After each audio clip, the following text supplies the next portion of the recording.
Rinduku bertemu denganmu,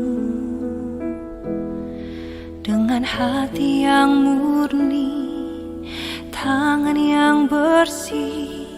Ku naik ke atas gunung kudus Tuhan. Dengan apa ku dapat naik ke gunung Tuhan? Rinduku bertemu denganmu, dengan hati yang murni, tangan yang bersih. Ku naik ke atas gunung kudus Tuhan. Walau gelombang badai menerpaku, kan tetap berdiri tegak memandang wajah-Mu Tuhan. Takkan ku serahkan hidup kepada dunia ini, setia selesaikan pertandingan. Aku berjanji mengejar yang berkenan kepada Bapa. Kebenaran, damai sejahtera, sukacita oleh Roh Kudus. Aku berjanji hidup dalam kekudusan bersama Bapa.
Setia melayani perasaan Bapa.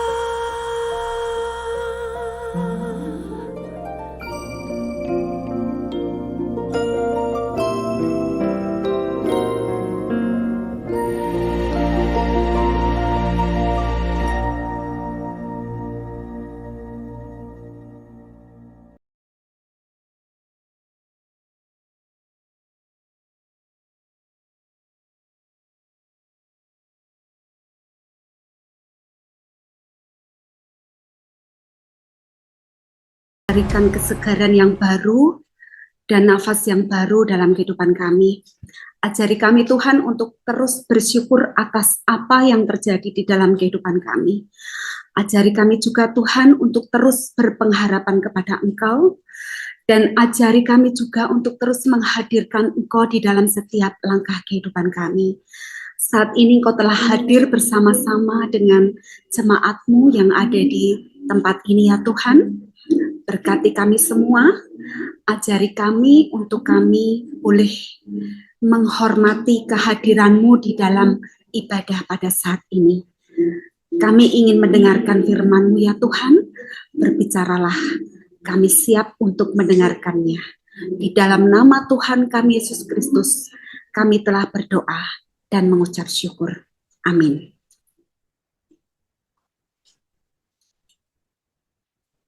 Shalom. Yang di lapas, mikrofonnya diaktifkan saja supaya saya bisa mendengar. Terima kasih. Selamat pagi, saudara. Sebelum saya menyampaikan atau men-sharingkan firman Tuhan, saya ingin memperkenalkan diri saya karena baru pertama kali saya berada bersama-sama dengan saudara-saudara yang ada di tempat ini. Nama saya Christina Widyarini, biasa dipanggil Rini. Kami dari KKS selalu ingin hadir dalam setiap ibadah yang sudah dijadwalkan untuk kita bersama-sama menggumuli firman Tuhan, mengerti apa yang menjadi kehendak Tuhan di dalam kehidupan kita. Sudah siap untuk mendengarkan firman Tuhan? Sudah? Ini ya? Oke, terima kasih. Saat ini ada sebuah tema yang akan disampaikan dan ini merupakan lanjutan dari setiap tema yang disampaikan oleh Ibu Gembala kita, yaitu Ibu Ana. Ya, waktu yang lalu Ibu Ana sudah membahas tentang bagaimana kita itu mengimajinasikan firman itu di dalam kehidupan kita. Masih ingat ya? Bagaimana pikiran kita, perkataan kita itu sesuatu yang harus kita imajinasikan gitu ya, supaya firman Tuhan itu terus terjadi di dalam kehidupan kita. Nah, saat ini tema yang akan menolong kita untuk memahami apa sih kehendak Tuhan lagi untuk hidup kita, temanya adalah memiliki roh yang berkemenangan. Memiliki roh yang berkemenangan. Saudara, berkemenangan itu artinya apa? Kenapa kok roh kita itu harus berkemenangan?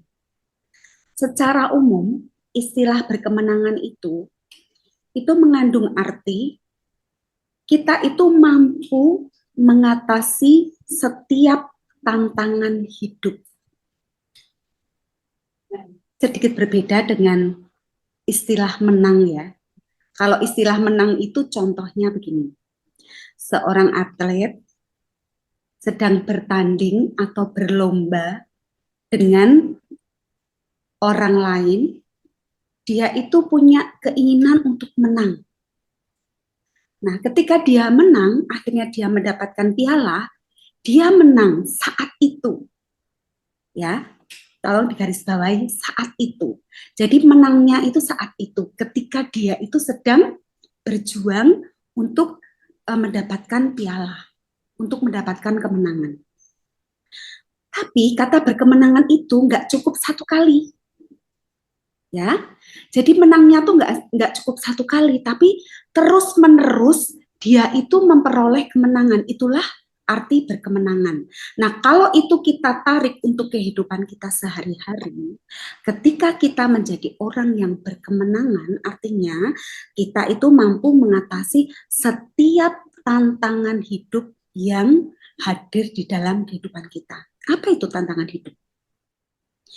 Akhir-akhir ini mungkin kita rasa begini, tantangan hidup saat ini tuh nggak sama gitu ya dengan waktu-waktu yang lalu. Kita mungkin merasa gini, hidup saya ini kok makin berat ya, hidup saya ini kok makin susah ya. Jadi tantangan hidup itu terus ada dan bisa jadi muatannya itu lebih berat dari apa yang pernah kita alami dan pernah terjadi di dalam kehidupan kita. Itulah yang disebut dengan berkemenangan secara umum. Itu adalah istilah umum. Nah, bagaimana kita ini orang-orang Kristiani, Kristen dan Katolik ya. Jadi bagaimana kita sebagai orang-orang yang percaya kepada Tuhan memahami bagian ini? Bagaimana supaya kita itu memperoleh roh kita itu kemudian menjadi roh yang menang terus. Kita mendapatkan kemenangan terus. Alkitab mengatakan bahwa kalau kita itu disebut orang yang berkemenangan, itu ketika hidup kita itu sudah menang atas 3 hal. Tolong dicatat ya. Kalau nggak ada alat tulis, tolong ini dipahami. dimengerti betul-betul. Kita itu menang dari apa? Iblis, dosa, dan maut. Ada 3 hal ini yang kita harus mendapatkan kemenangan. Dari iblis, dari dosa, dan dari maut. Karena itu akan terus ada selama kita ini masih hidup di dunia ini. Ketiga hal ini akan terus menyertai kita manakala kita masih tinggal di dunia ini. Dan Tuhan masih izinkan kita tinggal di dunia ini untuk kita itu bisa menang atas ketiga hal ini. Apa tadi? Iblis, dosa, dan maut. Nah, sekarang saya akan mengajak kita untuk membuka 1 Yohanes 5 ayat 4 dan 5. Yuk dibuka yuk Alkitabnya yuk. Saya akan ajak saudara-saudara untuk membaca bersama-sama dengan saya. 1 Yohanes 5 ayat 4 sampai 5.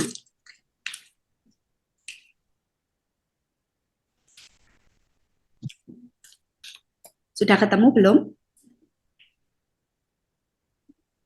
Sudah? 1 Yohanes 5 ayat 4 dan 5. Yuk kita baca sama-sama ya. 1, 2, 3. Sebab semua yang lahir dari Allah menyalahkan dan inilah kemenangan yang mengalahkan dunia, iman kita. Siapakah yang mengalahkan dunia selain daripada dia yang percaya bahwa Yesus adalah anak Allah. Saudara, kalau tadi kita itu diperhadapkan dengan 3 hal, apa tadi? Iblis, dosa, dan kita bisa mengalahkan nggak? Tadi udah baca ya, 1 Yohanes 5 ayat 4 sampai 5. Kita bisa mengalahkan tidak? Harusnya bisa. Nah, yang mengalahkan ketiga hal itu adalah Allah. Allah itu, apa tadi dikatakan?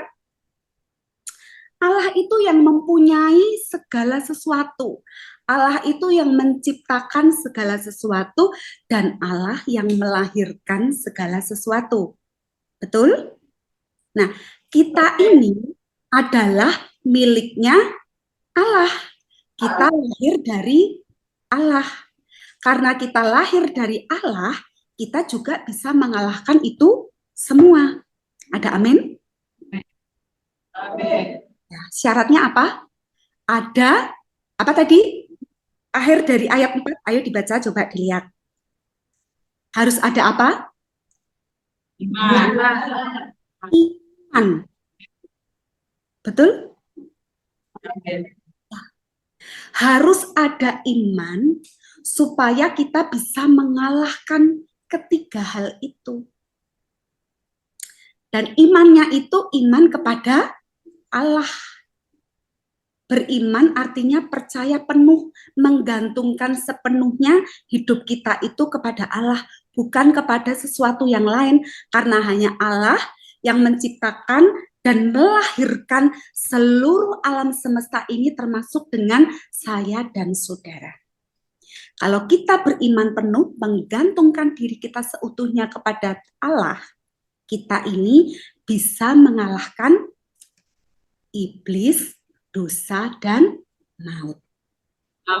Nah, tapi coba mari kita lihat masing-masing ke diri kita. Bu, tapi itu tuh masih ada, Bu. Saya tuh sudah beriman loh, Bu. Saya tuh sudah percaya bahwa Yesus itu satu-satunya juru selamat. Bahwa Yesus itu satu-satunya yang bisa menolong hidup saya. Tapi kok saya kalah ya, Bu? Kok saya ada di lapas ini ya, Bu? Mungkin ada yang berkata begitu. Tapi kok saya masih susah terus, Bu? Jadi artinya apa? Kita belum bisa mengalahkan. Berarti kita belum bisa mengaktifkan iman kita ini kepada Tuhan dengan sepenuhnya. Saudara, mari kita lihat sebenarnya apa sih yang harus kita perangi gitu ya supaya kita menang. Harus kita perangi dari produknya alam maut. Produknya alam maut itu apa? Kemiskinan, sakit penyakit, kegagalan, apalagi kebangkrutan, apalagi ada yang bisa mengatakan produknya alam maut itu apa? Yang kemudian menjerumuskan hidup kita. Apa? Ya, tadi ada kegagalan, ada kemiskinan, ada sakit penyakit gitu ya. Itu tuh semua produk yang ada di alam maut. Kalau kita itu mengalami itu semua, ya kita belum menang. Itu artinya kita masih dalam maut, alam maut. Semuanya itu masih kita alami ya, itu kita masih di dalam alam maut. Ya. Nah, mari kita cek dan recheck lagi iman kita. Apakah kita itu sudah bisa beriman penuh kepada Allah? Untuk kita itu bisa beriman penuh kepada Allah, kita sebaiknya tahu akan hal ini. Yuk, kita akan membaca dari Galatia 2 ayat 20. Dibuka ya. Galatia 2 ayat 20.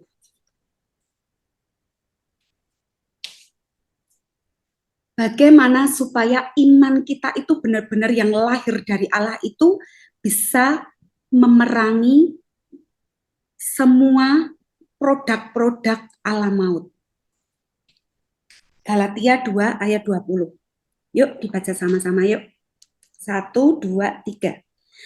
Namun aku hidup, tetapi bukan lagi aku sendiri yang hidup, melainkan Kristus yang hidup di dalam aku, dan hidupku yang kuhidupi sekarang di dalam daging adalah hidup oleh iman dalam Anak Allah yang telah mengasihi aku dan menyerahkan dirinya untuk aku.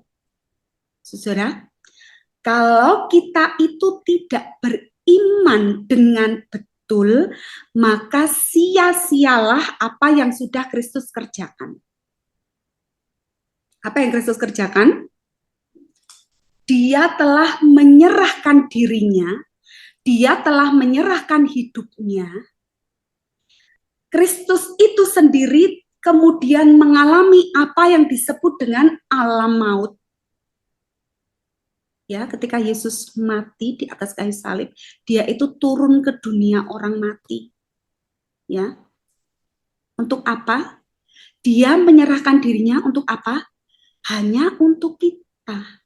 Supaya kita itu dimenangkan melalui hidup Kristus.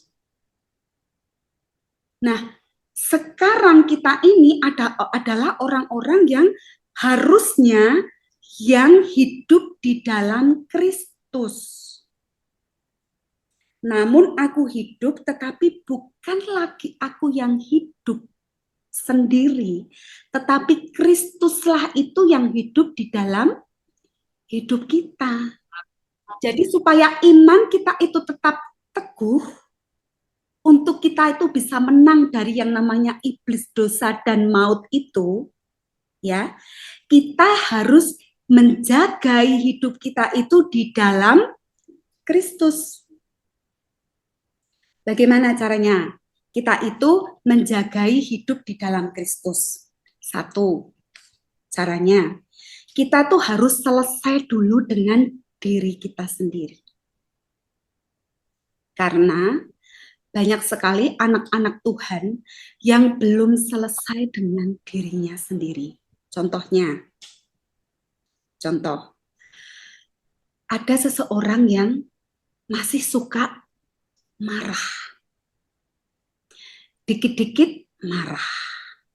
dikit-dikit marah, lihat orang seneng marah, lihat orang berhasil marah, lihat keadaannya sekarang marah. Itu salah satu contoh orang yang belum selesai dengan dirinya sendiri. Contoh lagi, masih suka cemas, masih suka takut. Aku takut hidupku nanti gimana. Aku cemas dengan anak-anakku yang di rumah. Aku cemas ketika aku meninggalkan suamiku. Aku cemas, jangan-jangan nanti itu aku tuh nggak dapat hidup dengan lebih baik lagi. Ketakutan, kecemasan itu ada di dalam hidup kita. Itu artinya apa? Kita belum selesai dengan diri kita. Kita masih mengedepankan aku dan aku. Keakuan, ya. Itu kita belum selesai dengan diri kita sendiri. Ketika aku itu masih ingat dengan orang yang menyakiti aku, gara-gara dia, aku jadi seperti ini. Kita mungkin masih ingat dengan kata-kata orang tua yang mungkin pernah menyakiti hati kita. Dan itu masih tersimpan dalam kehidupan kita. Itu artinya kita belum selesai dengan diri sendiri. Karena apa? Kita masih menyimpan rasa pahit itu di dalam setiap langkah kehidupan kita. Ketika kita belum selesai dengan kehidupan kita belum bisa disebut hidup di dalam Kristus. Bukan Kristus yang menjadi fokus, tetapi masih aku dan aku. Egonya masing-masing. Itu yang pertama. Bagaimana hidup di dalam Kristus yang selanjutnya? Hidup di dalam Kristus yang selanjutnya adalah ketika kita itu bisa mematikan yang namanya keinginan daging, keinginan mata, dan juga keangkuhan hidup kita. Ya. Kalau tema tadi itu kita diarahkan untuk memiliki roh yang berkemenangan. Artinya apa? Roh itu yang menjadi fokus. Tapi manusia masih sering terfokus dengan apa yang ada di dalam pikirannya. Ya. Masih terfokus dengan jiwa saja. Jiwa itu apa isinya? Pikiran, perasaan, dan kehendak. Keinginan. Aku ingin ini, aku ingin itu. Dan keinginan-keinginan kita itu kadang-kadang sesuatu yang jauh dari apa yang Tuhan kehendaki. Salah satu contoh ya. Manusia itu sering membanting tulang bekerja untuk mencari uang. Orang berpikir bahwa dengan uang segala keinginannya itu akan terpenuhi. Ingin beli baju bisa, ingin beli kendaraan bisa, ingin beli rumah bisa. Itu adalah keinginan manusia. Ketika orang itu mengatakan uang penting harus dicari, banting tulang supaya inginku itu terpenuhi. Tapi pada kenyataannya apa? Belum tentu itu terjadi seperti yang kita inginkan. Ketika orang punya uang banyak, inginnya itu lebih banyak. Kemudian mencoba mencicipi dosa. Yang sudah punya pasangan, kemudian belum puas dengan pasangannya. Mencari yang lain, kan aku punya uang. Dia pasti mau sama aku karena aku punya uang. Seperti itu. Ini salah satu contoh ya. Bahwa ketika kita itu masih kalau apa ya istilahnya, kalau orang Jawa itu istilahnya ngopeni. Jadi kita tuh masih memelihara gitu ya. Memelihara keinginan-keinginan daging kita, keinginan-keinginan mata kita ya. Ketika kita punya uang, kita melihat ada sesuatu yang menarik, kita ingin dong, walaupun itu mungkin tidak baik. Walaupun itu bukan kebutuhan kita. Bisa dibedakan ya, keinginan dan kebutuhan. Tuhan itu mencukupkan segala kebutuhan kita, bukan keinginan kita. Dan Tuhan mencukupkan sesuai dengan takarannya. Ya, Tuhan tidak akan memberikan kita lebih dari cukup ketika kita tuh tidak bisa mengelola. Tapi Tuhan akan memberikan kita berkelebihan manakala kita bisa mengelola dan kita bisa menjadi saluran berkat bagi orang lain. Itu adalah Tuhan kita. Nah, saudara, kalau kita belum selesai dengan diri sendiri, kita itu belum bisa menguasai segala keinginan kita belum bisa disebut hidup di dalam Kristus. Jadi, ketika kita itu akan mempertahankan iman kita itu harus hidup di dalam Kristus. Tidak ada lagi kata-kata aku marah sama ini, aku marah sama dia. Tidak ada lagi kata-kata aku kecewa dengan Tuhan. Aku kecewa dengan orang tuaku, aku kecewa dengan pasanganku, aku kecewa dengan anakku atau temanku, siapapun itu. Tidak ada lagi ada kata-kata seperti itu.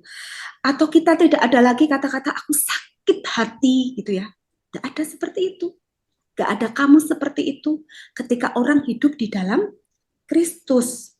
Dan tidak ada lagi cara pandang yang salah terhadap hidup ini. Ya, mungkin kalian semua yang masih ada di sana tuh gini, aduh Tuhan itu nggak sayang sama aku, buktinya aku masih di sini gitu ya. Jangan sampai cara pandangnya itu menjadi keliru, tapi pakailah cara pandang begini, bersyukur Tuhan itu taruh aku di sini, jadi setiap hari aku beribadah, aku itu dekat dengan Tuhan, sehingga ketika nanti aku keluar, hidupku itu menjadi lebih baik. Itu cara pandangnya harus seperti itu. Jadi Tuhan itu tidak akan pernah meninggalkan manakala kita juga terus mencari Tuhan dan mau terus duduk diam di kaki Tuhan. Seperti contoh ibadah pada saat ini. Jadi ketika datang ibadah, itu kita itu punya tujuan yang aku mau mendengarkan Tuhan. Tuhan mau ngomong apa ya? Begitu. Itu adalah hidup di dalam Kristus. Nah, tapi ya, iblis itu tidak mau tinggal diam. Ketika kita itu mau hidup di dalam Kristus, ya, kita udah punya iman nih ya, iman kita udah teguh. Aku tuh beriman, aku kan orang Kristiani, aku mau beriman kepada Tuhan, aku mau hidup terus, aku terus mau hidup di dalam Kristus. Kujagai pikiranku, kujagai hatiku supaya tetap tertuju kepada Tuhan. Tapi iblis sekali-kali dia tidak akan tinggal diam. Dia akan terus mencoba menarik kita, terus akan mengintimidasi hidup kita supaya iman kita itu tidak teguh. Iman kita itu tidak lagi kuat. Ya, contoh nih. Contoh dari cerita di Alkitab. Yuk dibuka Kejadian. Kejadian 3 ayat 6 dan 7.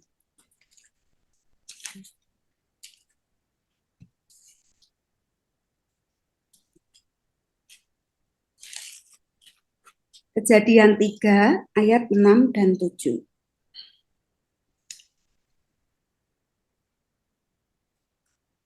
Kita baca sama-sama ya. 1, 2, 3. Perempuan itu melihat bahwa buah pohon itu baik untuk dimakan dan sedap kelihatannya. Lagi pula pohon itu menarik hati karena memberi pengertian. Lalu ia mengambil dari buahnya dan dimakannya dan diberikannya juga kepada suaminya yang bersama-sama dengan dia, dan suaminya pun memakannya. Maka terbukalah mata mereka berdua dan mereka tahu bahwa mereka telanjang, lalu mereka menyembelih daun pohon ara dan membuat cawat. Saudara-saudara, ini adalah suatu contoh, ya, sebuah contoh. Kekalahan manusia yang pertama. Ya, tadi itu temanya berkemenangan. Tapi contoh kekalahan mula-mula dari manusia adalah ketika apa? Mau mendengar suara siapa? Iblis. Iblisnya saat itu hadir melalui siapa? Ular. Betul? Nah, manusia pertama itu diberi kuasa oleh Allah. Untuk apa?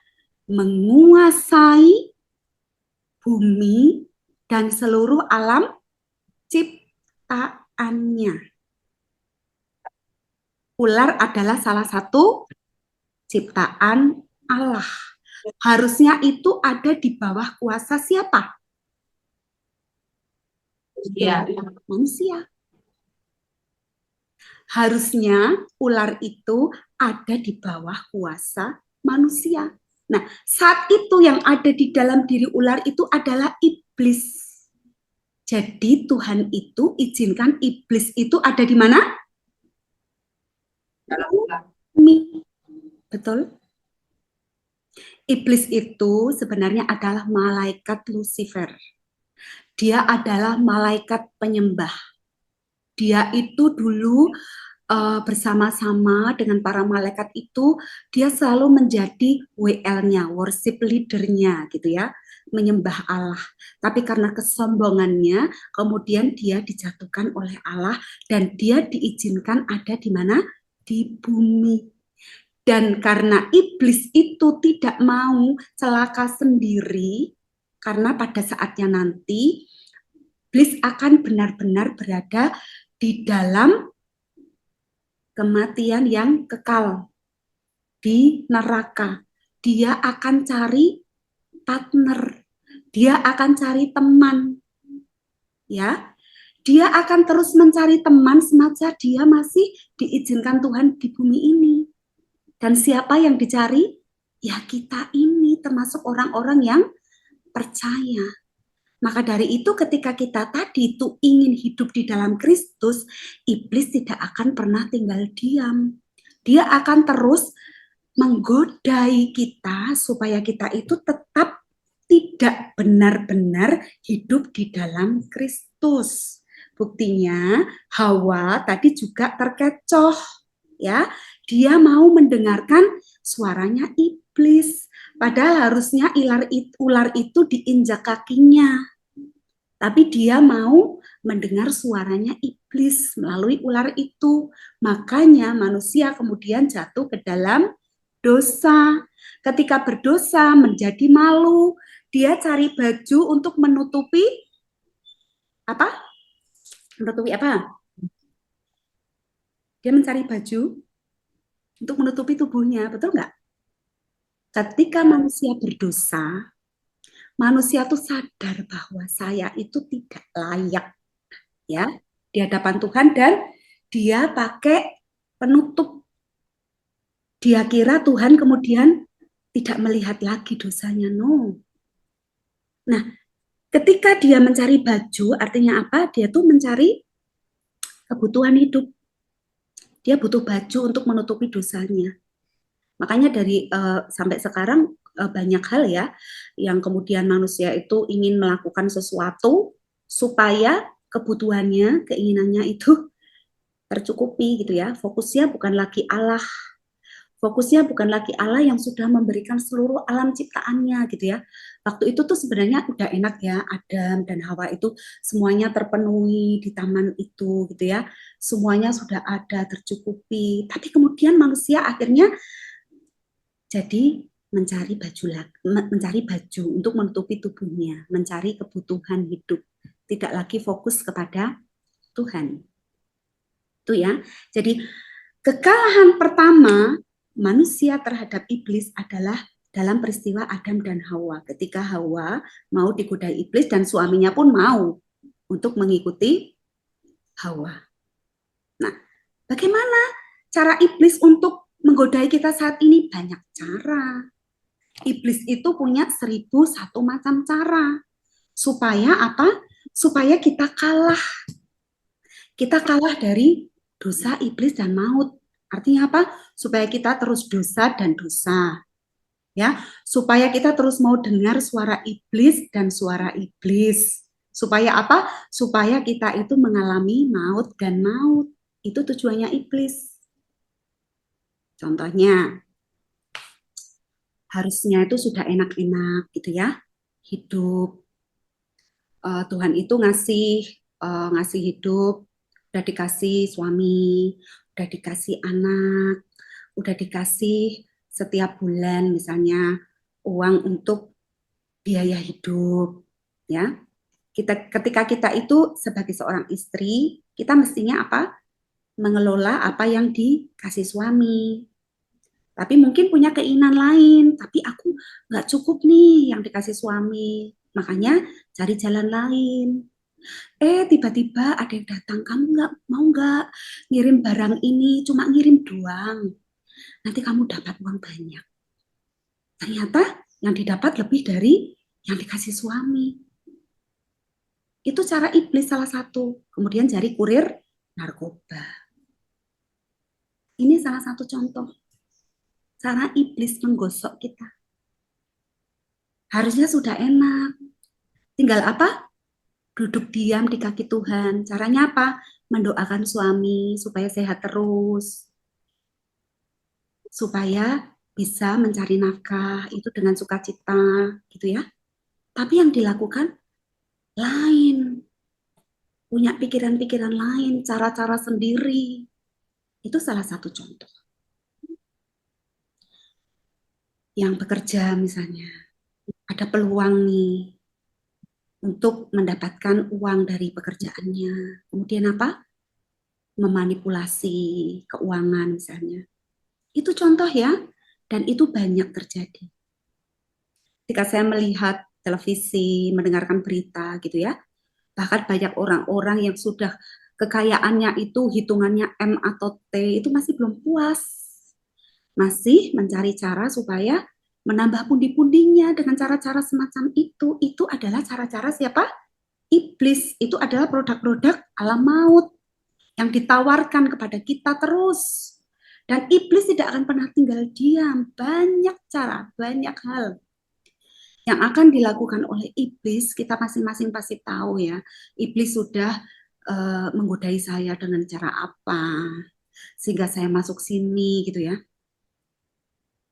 Tapi jangan kemudian kita tuh berhenti fokus dengan itu. Jangan mau terus dibully sama iblis. Ya.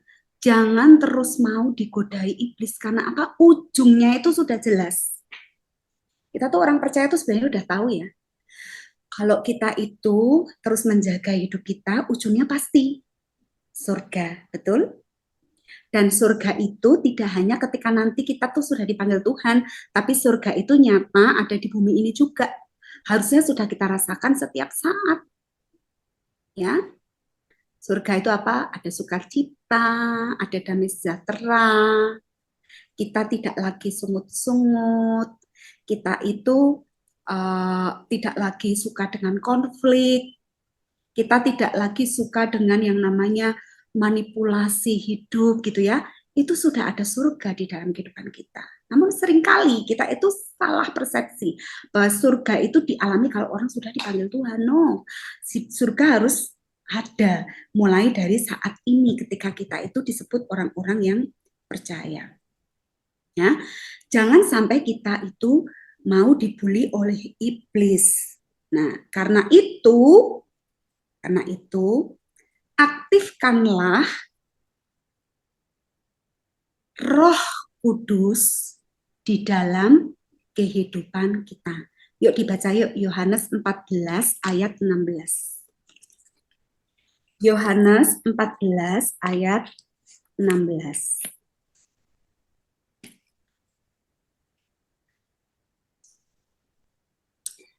Kita baca sama-sama ya. Yohanes 14 ayat 16, 1, 2, 3. Aku minta kepada Bapa Dan ia akan memberikan kepadamu seorang penolong yang lain supaya ia menyertai kamu selama-lamanya. Siapa yang diberikan Bapa kepada kita? Roh Kudus. Ada amin? Ada Roh Kudus enggak di hatimu? Ayo cek dulu. Ada enggak? Harus ada dong, ya. Karena apa? Bapak itu Bapak yang baik, yang mengasihi kita. Bapak nggak rela loh kalau kita itu diambil iblis. Makanya Bapak itu ngasih seorang penolong. Namanya Roh Kudus. Dan Roh Kudus ada di setiap orang yang percaya. Tapi tinggal kita, orang-orang yang percaya ini, mau melibatkan Roh Kudus itu enggak dalam kehidupan kita. Itu pertanyaannya. Ya. Jadi ketika tadi di depan ya dikatakan orang yang berkemenangan itu siapa? Orang yang mampu melewati setiap tantangan hidup. Jika tantangan hidup itu ada di depan mata, ada di depan kehidupan kita, kita mampu nggak melewati itu? Nah, tantangan hidup itu kadang tidak mudah. Dan iblis tahu kita nggak mampu menyelesaikannya sebelum dia merebut, aktifkan dulu siapa? Roh Kudus. Roh Kudus jangan dianggurke, orang Jawa bilang apa sih ya? Kita itu jangan Roh Kudusnya cuma disimpan gitu ya. Roh Kudusnya itu baik-baik aja di situ gitu. Enggak hanya seperti itu, harus diaktifkan. Roh itu akan nurut. Roh Kudus itu nurut banget sama kita. Kalau kita mengaktifkan Roh Kudus itu, segala tantangan apapun yang ada di dalam kehidupan kita, semuanya itu akan mudah. Dan iblis tidak akan berani lagi. Tapi hati-hati ya. Walaupun ya, iblis itu suka dengan orang yang mudah untuk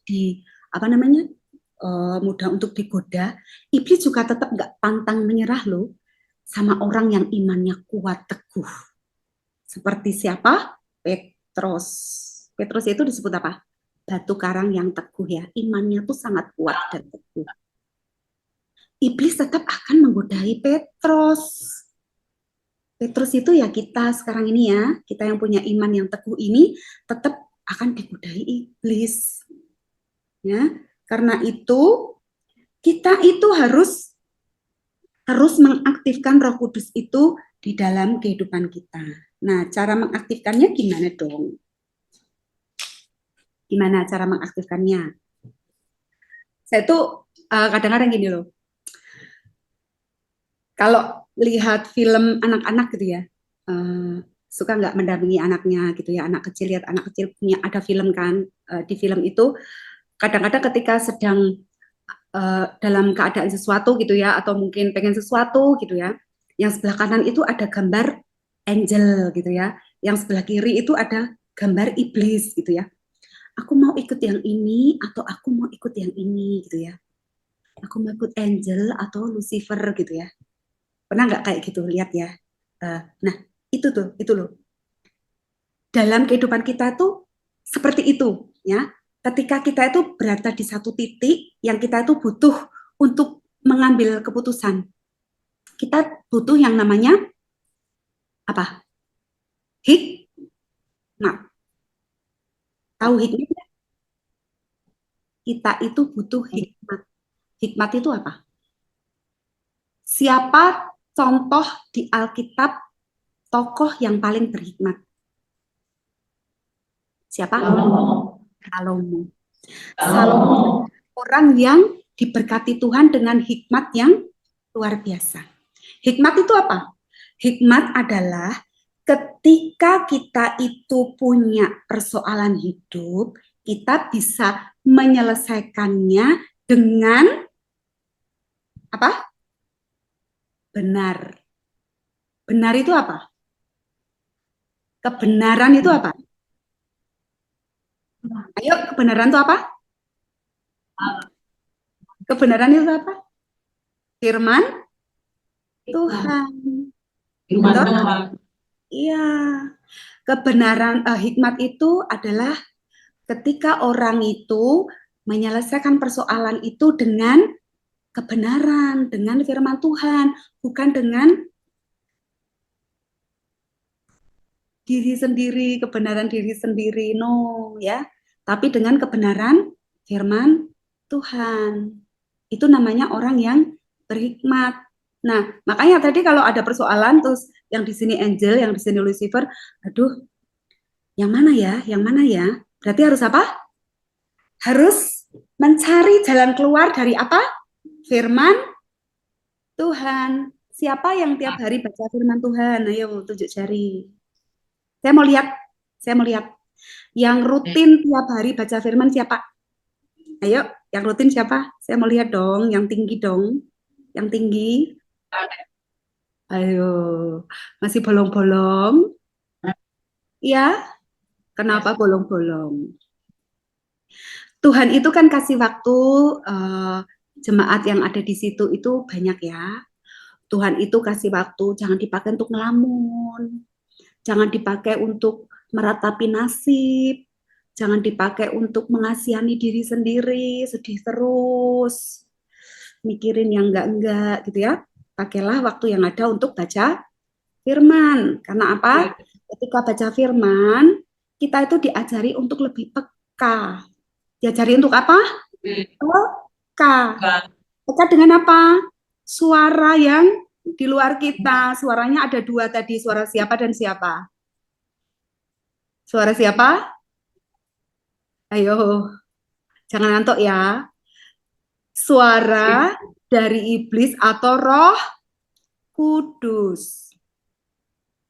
Ya, ketika Bapa memberikan Roh Kudus, memberikan seorang penolong kepada kita, yaitu Roh Kudus, itu harus diaktifkan. Caranya gimana? Ya kita harus peka. Bagaimana caranya kita supaya peka? Ya kita harus baca firman. Kalau kita rutin baca firman, ketika kita menghadapi persoalan, jawabannya itu ada di mana? Firman. Masih dengar suara saya?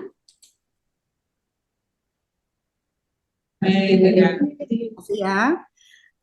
Ini kameranya yang di lapas itu saya tidak bisa melihat. Tapi suaranya masih dengar. Iya. Ya, saya lanjut ya. Jadi, diulang lagi ya. Ketika Bapa sudah memberikan seorang penolong kepada kita, yaitu Roh Kudus, harus diaktifkan. Supaya apa? Supaya kita itu menjadi atas menang atas dosa, iblis, dan maut. Ya, jadi belajarlah untuk menjadi peka dengan suara Roh Kudus yang ada di dalam hati kita. Roh Kudusnya tuh ada terus. Tinggal kita tuh ngerti enggak gitu ya. Nah, makanya supaya ngerti kita harus baca firman. Yang belum baca firman harus baca mulai saat ini. Bertobatlah ya. Karena apa? Firman itu tuntunan hidup kita. Ketika sudah nggak ada orang lain lagi yang mau peduli dengan aku, Tuhan itu masih peduli banget. Dan Tuhan bicaranya tuh lewat firman. Dan firmannya itu tahu kalau kita baca dan kita pelajari. Nah, firman itu akan menjadi aktif manakala kita itu tidak hanya membaca dan mendengar, tapi melakukan dengan cara apa? Bu Ana mengajari apa kemarin? Mengimajinasikan firman itu di dalam pikiran kita. Masih ingat? Masih ingat nggak? 2 bulan berturut-turut ya Bu Ana ngajari itu ya. Mengimajinasikan firman itu di dalam hidup kita. Contoh, ketika sakit. Ya, ketika sakit gak sembuh-sembuh, sakit gak sembuh-sembuh. Ya, ada firman, hati yang gembira adalah obat yang manjur.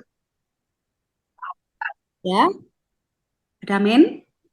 Tapi semangat yang patah bukan tulang. Jadi, imajinasikan firman itu, hati yang gembira adalah obat. Jadi, yang harus dijaga apanya? Hatinya, terus sukacita, terus damai sejahtera gitu ya. Hatinya harus sukacita. Kalau sukacita itu sudah ada, ya itu jadi obat. Itu diimajinasikan, itu namanya diimajinasikan. Ya, ketika Bu, saya itu tuh nanti kalau udah lepas dari sini susah loh Bu nyari pekerjaan. Belum tentu loh orang tuh terima saya misalnya gitu.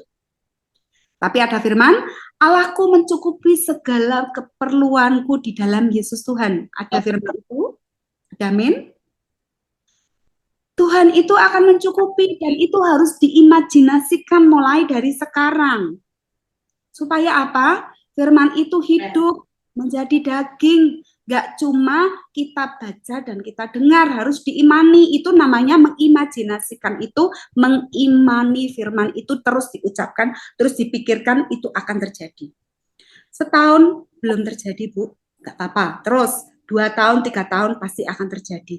Tuhan kadang ingin menguji kesungguhan dan kesetiaan kita. Nah, saudara-saudara, ada satu ayat yang akan saya sampaikan lagi di Matius 16 ayat 18. Yuk dibuka yuk Matius 16 ayat 18. Matius 16 ayat 18. Ya, 1, 2, 3. Dan aku berkata kepadamu, engkau adalah Petrus, dan di atas batu karang ini aku mendirikan jemaatku, dan alam maut tidak akan menguasainya. Ini perkataan siapa? Perkataan siapa? Tuhan Yesus. Kepada siapa? Iya, Tuhan Yesus kepada Petrus. Petrus itu siapa?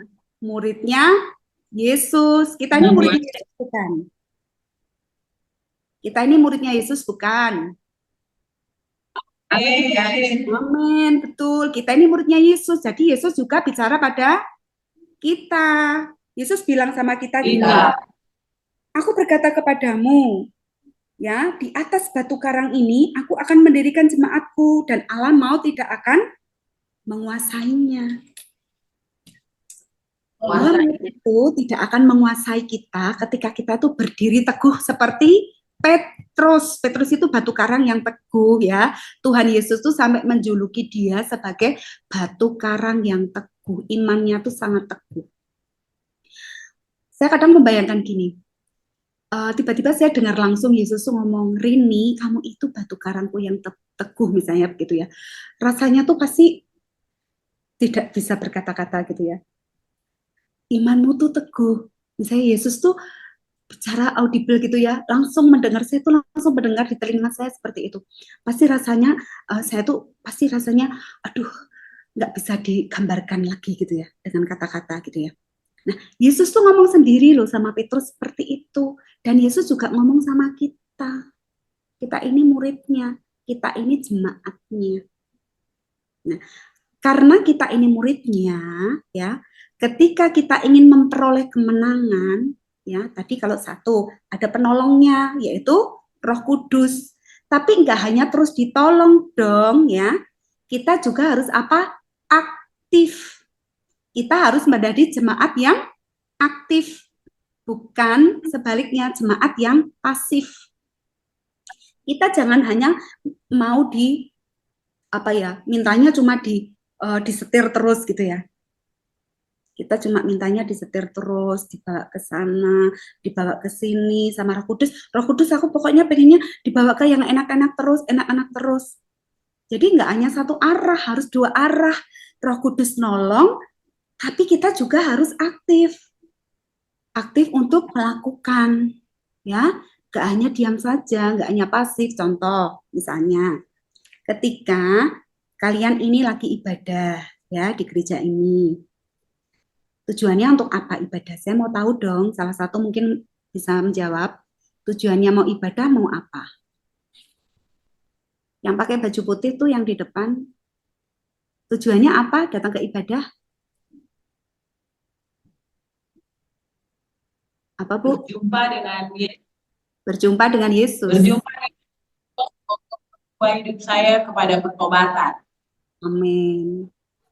Itu salah satu contoh ya, supaya hidupnya itu jadi bertobat, mau berjumpa sama Yesus. Berjumpa sama Yesus berarti mau mendengar firman-Nya. Betul? Nah, firman yang didengar itu, jadikan itu sebagai benih, sebagai sebuah biji yang kalau kamu tabur, itu akan tumbuh. Ketika tumbuh Ya. akan berbuah. Ketika berbuah, orang lain bisa menikmati buahmu. Dan kamu menjadi berkat. Gitu ya. Itu tujuannya ketika aktif. Jangan jadi yang pasif. Yang pasif itu cuma gini, yang penting aku datang, aku absen. Supaya aku dinilai baik sama petugas. Supaya aku dapat ikut makan, makanan jasmani gitu ya. Itu pasif namanya. Atau, aduh, khotbahnya kok nggak enak misalnya ya, atau aduh Bu Rini kok kayaknya kurang menyampaikannya kurang enak misalnya, itu namanya hanya berkomentar gitu ya, seperti itu namanya jemaat pasif. Itu artinya pasif loh, walaupun kelihatannya itu melakukan sesuatu tetapi itu disebut pasif. Karena apa? Karena yang namanya pasif itu sesuatu yang mendrive kita untuk kita itu tidak punya progres. Tidak ada sesuatu yang membangun, membuat kita itu menjadi lebih baik. Berbeda dengan jemaat yang aktif. Aktif itu artinya bergerak terus menuju kepada Tuhan. Jadi, jadilah jemaat yang aktif. Selain ditolong Roh Kudus, juga menjadi jemaat yang aktif. Ya. Supaya apa? Supaya hidup kita tidak didrive oleh yang namanya iblis. Ada lagu ya anak-anak. Aduh senangnya naik kereta. Tahu ya lagu itu ya? Kereta besar buatan Tuhan. Supirnya Yesus. Jalannya lurus gitu ya. Jalannya lurus. Ya itu ya. Tapi kalau adu celaka naik kereta, kereta kecil buatan iblis. Supirnya ngantuk, nggak bisa duduk gitu ya, dibuat dari kulit jeruk gitu-gitu ya, lagu-lagu seperti itu. Jadi apa? Jangan sampai kita itu di-drive dengan kendaraan yang salah. Kendaraannya itu yang mendrive kita mestinya Tuhan. Kita ini penumpangnya ya, kita itu jemaatnya. Kita jangan sampai di-drive oleh sesuatu yang salah, yaitu iblis. Karena iblis ujungnya pasti akan menjerumuskan. Percayalah, walaupun segala sesuatu yang iblis tawarkan kepada kita itu menyenangkan, kelihatannya di depan itu menyenangkan, kelihatannya kita tuh baik-baik saja.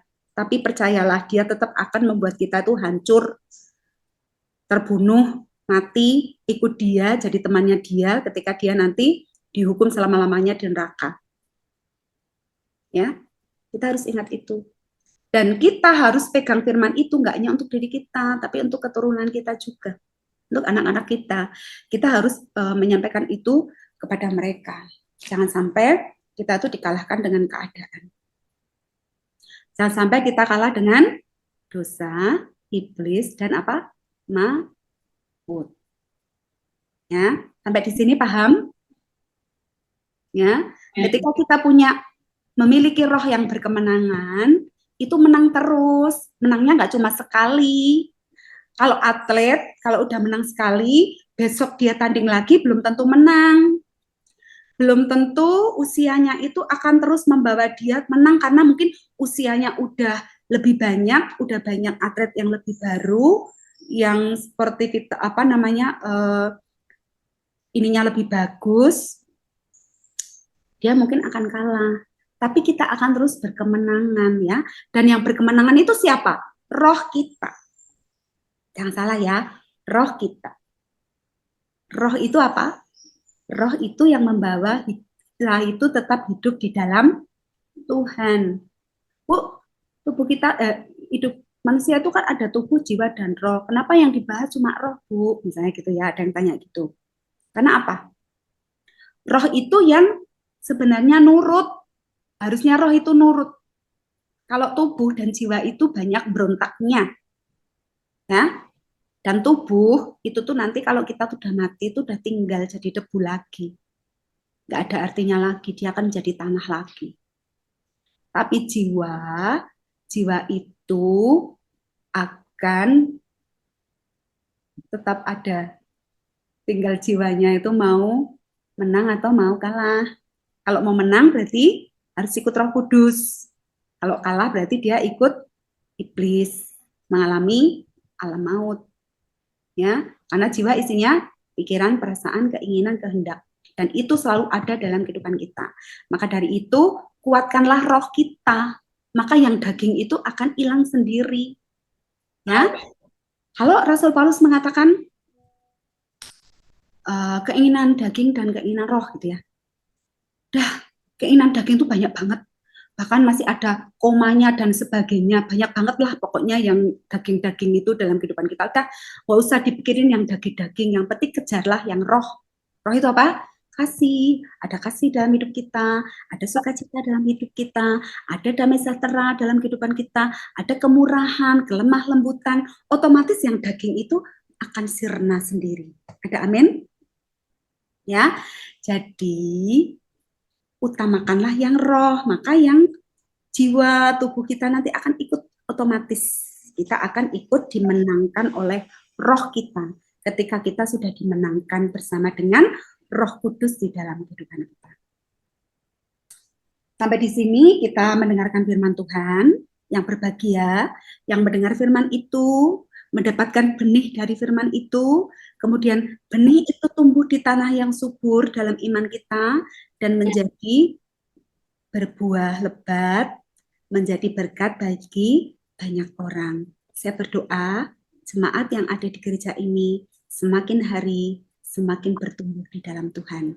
Amin. Yuk kita berdoa. Tuhan Yesus, terima kasih untuk firman-Mu yang telah Engkau taburkan kepada kami pada saat ini, Tuhan. Kami tidak mampu untuk menjalani kehidupan yang berat ini tanpa tuntunan dan pertolongan-Mu. Roh Kudus telah Engkau berikan kepada kami supaya kami mendapatkan bagian di dalam kerajaan-Mu. Oleh sebab itu Tuhan, ajari kami untuk tetap beriman teguh kepada Engkau seperti Petrus. Ajari kami Tuhan, untuk kami tetap mengusahakan kemenangan di dalam kehidupan kami menginjak iblis di bawah kaki kami ya Tuhan, supaya dia tidak menggodai kami, dia tidak menarik kami, tidak mendorong kami, tidak membinasakan kami. Kami ingin Engkau Tuhan dan ingin Engkau terus di dalam kehidupan kami sehingga kehidupan kami dipulihkan, kehidupan kami menjadi berkat nyata bagi setiap orang yang ada di dalam kehidupan kami. Terima kasih Tuhan, terima kasih, jagai juga ya Tuhan setiap orang yang aku sayangi, setiap orang yang aku cintai yang ada di rumah Tuhan. Jagai mereka supaya mereka juga tetap beriman teguh kepada Engkau saja sehingga kemenangan demi kemenangan akan diterima oleh orang-orang yang aku sayangi dalam kehidupan kami. Terima kasih Tuhan, terima kasih. Di dalam nama Tuhan kami Yesus Kristus, kami telah berdoa dan mengucap syukur. Amin. Yuk bangkit berdiri. Bangkit berdiri, jemaat bangkit berdiri, angkat tanganmu. Kita akan menerima berkat Tuhan. Jika engkau baik-baik saja mendengarkan suara Tuhan dan engkau setia melakukannya di dalam kehidupan sehari-hari, Tuhan akan terus memberkati hidupmu. Karena itu terimalah berkat Tuhan. Tuhan memberkati engkau dan melindungi engkau. Tuhan menyinari engkau dengan wajah-Nya dan memberi engkau kasih karunia. Tuhan menghadapkan wajah-Nya kepadamu dan memberi engkau damai sejahtera. Amin. Ibadah selesai. Tuhan Yesus memberkati. Shalom.